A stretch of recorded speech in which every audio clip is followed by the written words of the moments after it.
Salut tout le monde, j'espère que vous allez bien. Dans cette vidéo, on va voir les 4 grandes méthodes pédagogiques d'enseignement. On commence par la méthode expositive.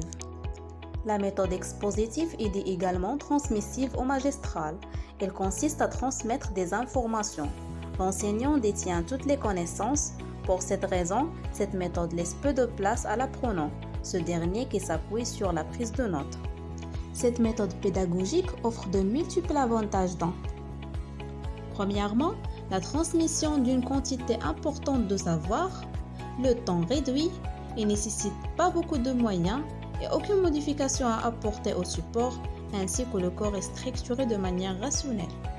Par contre, cette méthode comporte des inconvénients dont aucun échange entre les élèves et l'enseignant et le rythme impose à l'ensemble des apprenants. Pour ces raisons, il y a le risque de passivité et de la concentration limitée des élèves. On passe maintenant à la deuxième type de méthode, la méthode active. Les origines de cette méthode remontent au XIXe siècle. Sa paternité est principalement attribuée à l'allemand Friedrich Froebel et au Suisse Johann Heinrich Pestalozzi.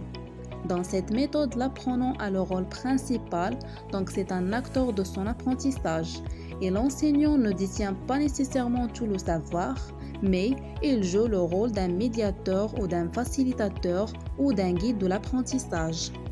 Les principaux avantages de cette méthode sont l'augmentation de la motivation des élèves, l'amélioration de la mémorisation à long terme, le développement de l'esprit critique, ainsi l'émergence de la coopération entre les élèves. Par contre, cette méthode comporte des inconvénients dont une préparation importante pour le professeur, une modification de la posture de maître qui devient un médiateur et une surcharge cognitive pour les élèves. Troisième méthode d'enseignement, c'est la méthode interrogative. Cette méthode nous vient de Socrate et son principe de méiotique. L'enseignant apporte de nouvelles connaissances en posant des questions qui encouragent les apprenants à réfléchir et à trouver des réponses. En plus, les questions permettent aux participants de découvrir de nouveaux contenus par eux-mêmes et l'enseignant utilise des reformulations pour une compréhension mutuelle et encourage les participants à agir sur leurs idées. Les principaux avantages de la méthode interrogative, elle permet l'élève de devenir actif, plus motivé, valorisé, arrive à une meilleure mémorisation. Parmi les inconvénients de cette méthode, le groupe restreint, la durée de préparation importante pour l'enseignant, le court chronophage, la répartition de temps de parole entre les élèves à sens contrôlé. La quatrième méthode, c'est la méthode expérientielle. La méthode expérientielle, appelée aussi méthode expérimentale, elle repose sur 3 principes fondamentaux, la continuité, l'interaction et la réflexion.